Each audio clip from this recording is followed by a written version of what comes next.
జై శ్రీరామ్. అందరికీ నమస్కారం.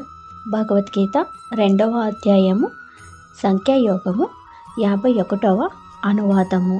కర్మల వల్ల కలిగే ఫలం ఇష్ట నిష్ట దేహ ప్రాప్తి. బుద్ధియుక్తులు అంటే సమత్వ బుద్ధి కలవారు.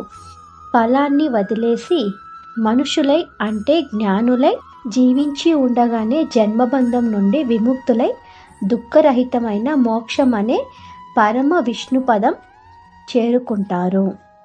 లేదా ఇట్లా కూడా అర్థం చేసుకోవచ్చు, బుద్ధి యోగం కంటే ఫలాపేక్షంతో చేసిన కర్మ నికృష్టమైనది అన్న వాక్యం మొదలుకొని ఇంతవరకు కర్మయోగం వల్ల కలిగే సత్వ శుద్ధి ద్వారా ప్రాప్తించే పరమార్థ దర్శన రూపమైన సంఖ్యాబుద్ధినే చెబుతున్నాడు. ఎందుకంటే ఈ బుద్ధి పుణ్యపాపాలను నాశనం చేయడానికి సాక్షాత్తు హేతువు అని అన్నారు గనుక. జై శ్రీరామ్.